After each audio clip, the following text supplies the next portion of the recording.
Selamlar arkadaşlar, sıradaki rotamız Urla.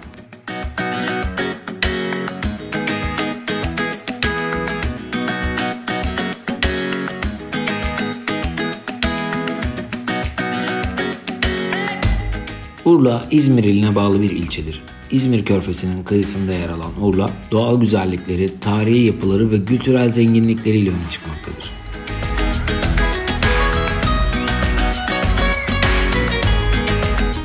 Urla'nın tarihi M.Ö. 7. yüzyıla kadar uzanmaktadır.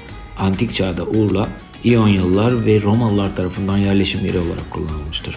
13. yüzyılda Osmanlı İmparatorluğu'nun egemenliğine girmiştir.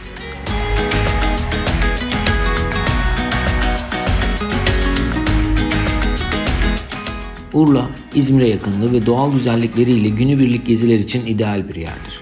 İlçeye ulaşım karayolu ve deniz yolu ile sağlanmaktadır. Karayolu ile ulaşım. Urla, İzmir'e yaklaşık 45 km uzaklıktadır. İzmir'den Urla'ya gitmek için otobüs, minibüs veya özel araç kullanabilirsiniz. Deniz yolu ile ulaşım.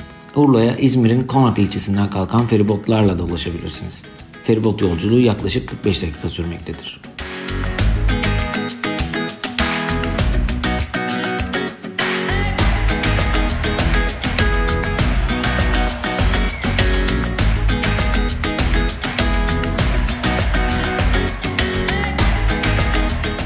Urla'da doğal güzellikleri, tarihi yapıları ve kültürel zenginlikleriyle öne çıkan birçok yer bulunmaktadır.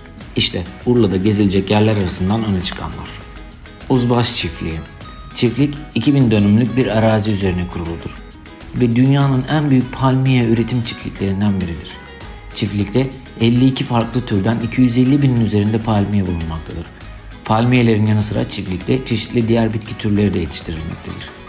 Çiftlik, ziyaretçilere palmiye ve diğer bitki türleri hakkında bilgi vermenin yanı sıra doğa yürüyüşü, piknik ve çeşitli etkinlikler düzenleme imkanı sunmaktadır. Çiftliğe giriş ücretlidir. Urla Surf House, İzmir'in Urla ilçesinde yer alan bir otel ve sörf merkezidir. Otel, Urla'nın en popüler sörf plajlarından biri olan Gülbahçe plajında yer almaktadır. Sörf okulu deneyimli eğitmenler tarafından yönetilmektedir. Okul, başlangıç, orta ve ileri seviye sörf dersleri vermektedir. Ayrıca sörf tahtası kiralama ve sörf turları düzenlemektedir. Manej Urla, İzmir'in Urla ilçesinde yer alan otel, restoran ve binicilik tesisidir. Tesis, üzüm bağları ve zeytinlikler arasında Urla Bağ yolu üzerinde yer almaktadır. Binicilik tesisi, deneyimli eğitmenler tarafından yönetilmektedir.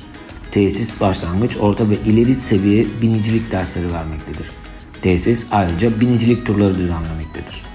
Barbaros Köyü, Urla ilçesinde yer alan Barbaros Köyü'nde her yıl yaz sonunda Barbaros Oyuk Festivali düzenlenmektedir.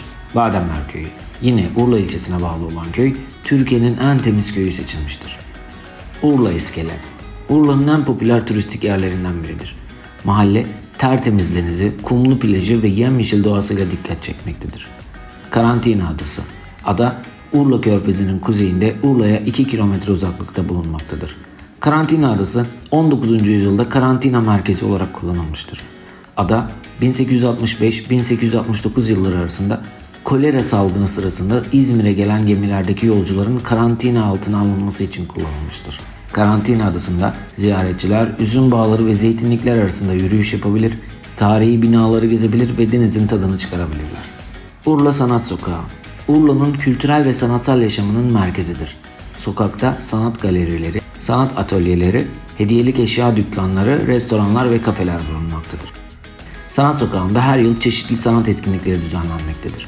Bu etkinlikler arasında resim ve heykel sergileri, müzik dinletileri, tiyatro gösterileri ve film gösterimleri yer almaktadır. Malgaca Pazarı, Urla'yı ziyaret edenlerin mutlaka görmesi gereken yerlerden biridir. Pazarda taze ve organik ürünler alabilir, Urla'nın yerel lezzetlerini tadabilirsiniz. Klazomenai Antik Kenti, Zeytin İşliği. İzmir'in Urla ilçesinde yer alan bir zeytinyağı işliğidir. İşlik 2004-2005 yılları arasında kazı sırasında bulunmuştur ve günümüzde Anadolu'nun bilinen en eski zeytinyağı işliği olarak bilinmektedir. İşlik yaklaşık 1000 metrekarelik bir alana sahiptir ve içerisinde zeytinlerin ezildiği, preslendiği ve süzüldüğü bölümler bulunmaktadır. İşlik'te zeytinyağı üretiminde kullanılan çeşitli araçlar ve gelişler de sergilenmektedir. Köstem Zeytinyağı Müzesi, Müze 2017 yılında açılmıştır ve dünyanın en büyük zeytinyağı müzesi olarak kabul edilmektedir. Müze 10.000 metrekarelik bir alana sahiptir ve içerisinde zeytinyağı üretiminin tüm aşamalarını anlatan bir sergi bulunmaktadır. Müzede ayrıca bir zeytinyağı atölyesi bulunmaktadır. Atölyede ziyaretçiler zeytinyağı üretiminin tüm aşamalarını uygulamalı olarak görebilirler. Arkas Sanat Urla bir sanat merkezidir. Merkez 2011 yılında açılmıştır ve Arkas koleksiyonunun bir bölümünü sergilemektedir. Arkas koleksiyonu pek çok farklı sanat ve zanaat alanını barındıran kapsamlı bir koleksiyondur.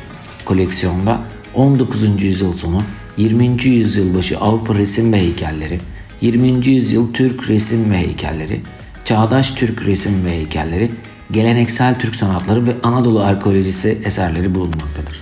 Güvendik Tepesi Urla'nın en yüksek noktasıdır. Tepenin yüksekliği 225 metredir. Tepeden Urla Körfezi, Çeşmealtı ve Urla'nın diğer beldeleri panoramik olarak görülmektedir.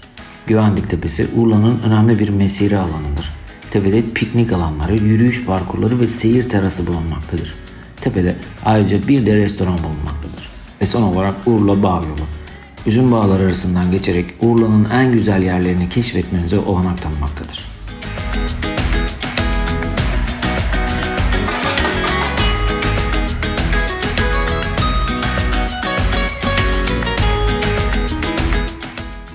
Kültürel zenginlikler açısından Urla'yı ele aldığımızda öncelikle Urla Enginar Festivali'ne değinebiliriz. Festival her yıl Nisan ayında düzenlenir. Urla'nın mutfağını tanıtmak amacıyla düzenlenmektedir. Urla Cumhuriyet Meydanı'nda yapılmaktadır. Üreticiler kendi ürettikleri enginarlı, sebze ve meyveleri festivalde satmaktadır. Festivalde enginarın çeşitli yemekleri yapılmaktadır. Enginar çorbası, enginar dolması, enginar kavurma, enginar salatası gibi enginarın farklı şekilde pişirildiği yemekler festivalde tadılabilir. Urla Jazz Festivali her yıl Ağustos ayında düzenlenir. Festival, Urla'nın kültürel ve sanatsal etkinliklerini tanıtmak amacıyla düzenlenmektedir. Gülbahçe ise kitesurf için ideal bir yerdir. Mahallede rüzgarın hızı ve yönü kitesurf yapmak için idealdir.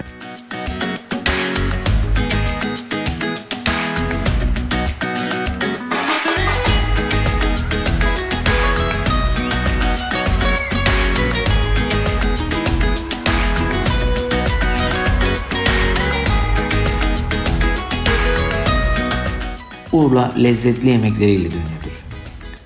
Urla'da tadılması gereken yemekler arasında şunlar yer almaktadır. Urla köfte, Urla enginar, Urla zeytinyağlıları, Urla balıkçılığı. Ayrıca Beğendik Abi başta olmak üzere Ömre Bedel, Şafak Lokantası gibi birkaç esnaf lokantası vardır.